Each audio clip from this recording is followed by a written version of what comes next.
Is that what the President wants? I am sure I know the answer to that. Thank you. You're a fine American, question. Christopher. Come up here. We need the microphone upstairs, please. Try it again, sir. Please do.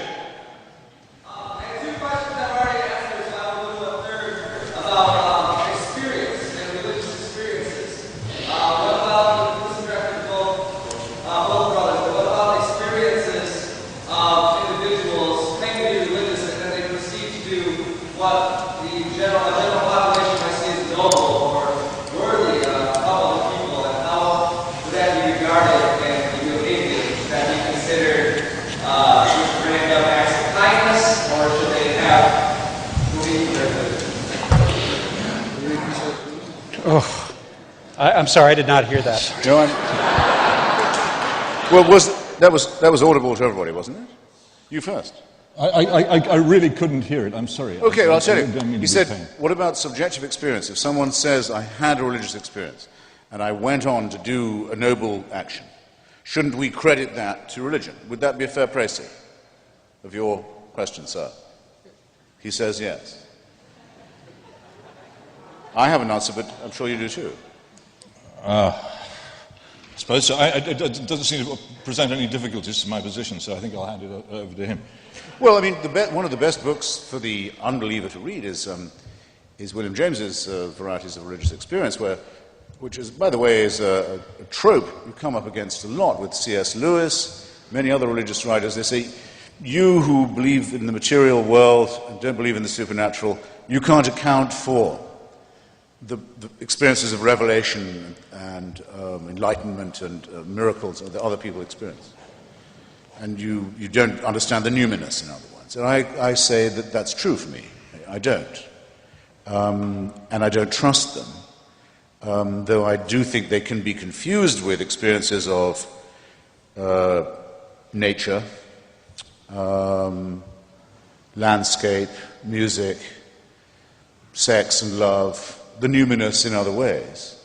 But if these experiences, the positive ones, are going to be credited to the religion account, then so must the person who says that God told him to go and get a gun and kill all the unveiled girls in neighboring streets. If all these things are going to be charged, they've all got to be charged. And that would leave us exactly where the argument from design leaves us, and all the others leave where we started. Sava? If I could just respond very briefly to that, I don't think that's true. I think a lot of time is wasted in this argument by atheists blaming Christians for all the horrors and oppressions that have taken place in history, and Christians returning, oh no, it was only done by atheists. It's quite plain that human beings are always capable of enormous wickedness. And the misunderstanding and misapprehension of religion is incredibly dangerous. And I think that the idea that either side is faultless in this is absurd and indefensible. But I would very strongly argue that far more good has been done by religious belief than harm. And that great harm is likely to be done to our civilization by an abandonment of religious belief.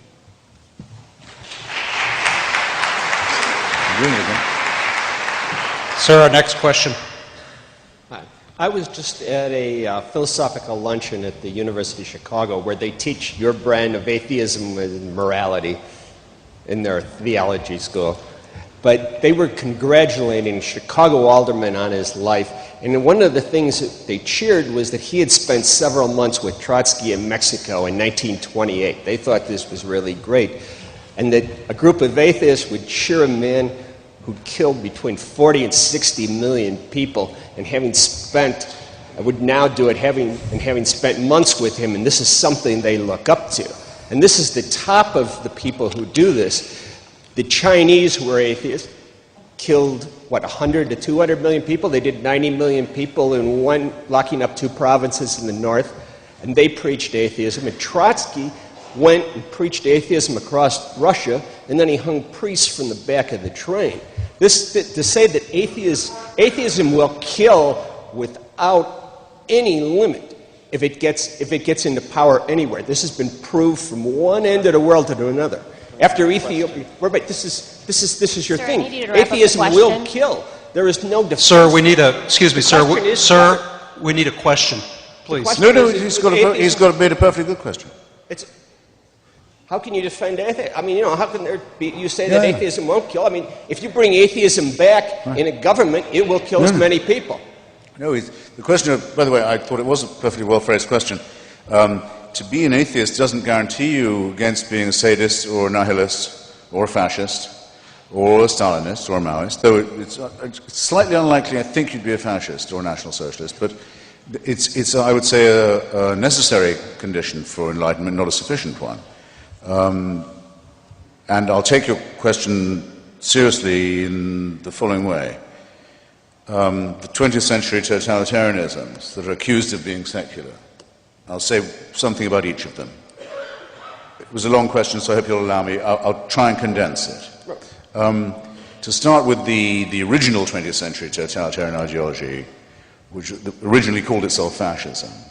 If in any account you read of fascism, historical account you read, from its origins in Italy, through Spain, Portugal, Croatia, Hungary, Slovakia, etc. If you take out the word fascist and put Catholic right wing, it's the same story. There's no difference. And if you add parties in political alliance with the Vatican, it's the same. All of them. Fascism is another word for the Christian Catholic right wing. In Slovakia, the actual head of the fascist dictatorship was a priest, Father Tiso. In almost every case, the regime was in holy orders and or with a direct alliance with the Pope himself. That's a simple matter. Anyone can check it out. I'm not going to assert it now. I would just say fact-checking, and I would be as one on this point. Now, that's not completely true with National Socialism. It's true of the Nazi Party in Austria and Bavaria in its heartlands that it begins blessed by the Vatican, by a concordat with the Church, by the Protestant churches also. But it's not true to say it's a Christian movement in quite the same way. It's a pagan movement to some extent. My favorite example is this, I suppose. Joseph Goebbels was expelled from the Catholic Church. He was. He was the only Nazi who was. Why was he expelled? For marrying a divorced Protestant.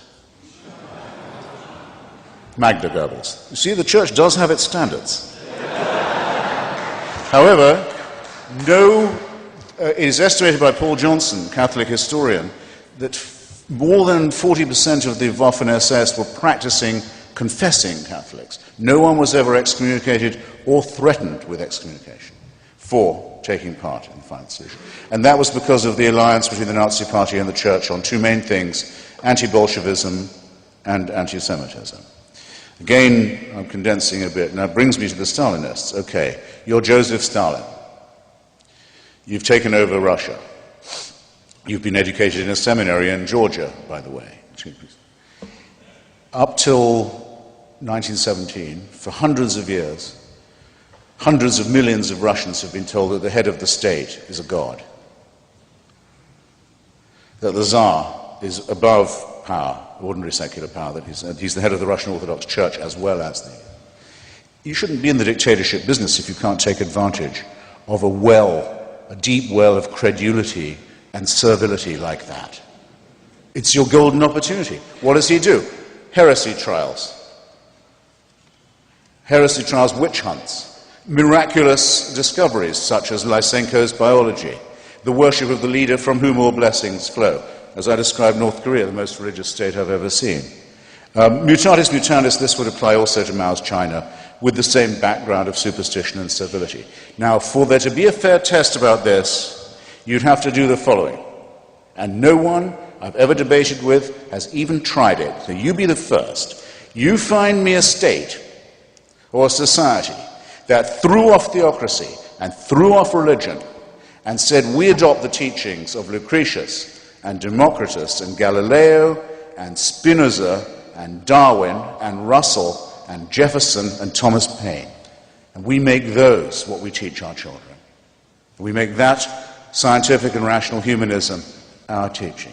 And you find me that state that did that and fell into tyranny and slavery and famine and torture, and then we'll be on a level playing field.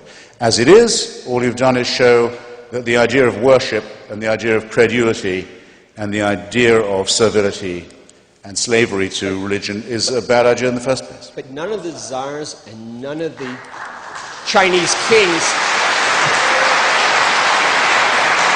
none of this. By the way, the Russian Orthodox Church always stayed with Stalin, always stayed with Stalin. But they never killed 30% of their population. Who didn't? The Russians never killed 30% of the population before the communists took over, 20 or 30%. No czar ever did that. No Christian czar ever did any killing on that. Well, no, excuse me, they started the First World War. They started the pogroms. They brought the protocols of the Elders of Zion that was imported by Tsarist secret policemen to National Socialist Christian gangsters in Europe. How much do you think the export of Russian Orthodox anti-Semitism cost us in point of lives and war?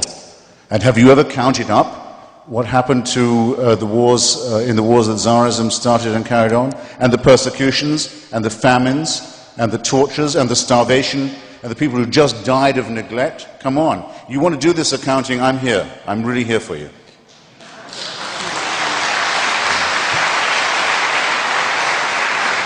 Or what the Serbian Orthodox and the Russian Orthodox have just done in the Balkans.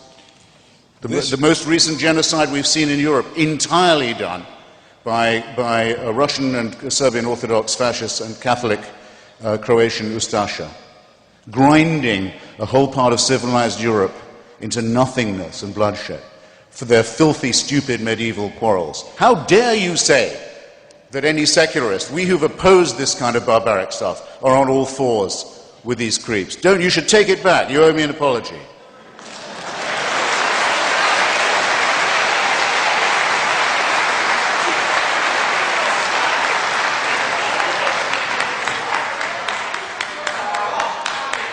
You lose, Boychik. You lose, Boychik. Please. Hey, civility. Civility. Civility's overrated. Not here, it's not. Peter. Right. I think I just conceded the point that you could attribute evil acts to both religious and non-religious people, and I continue to concede it. But I think that the answer that you've just heard was shocking in its evasiveness.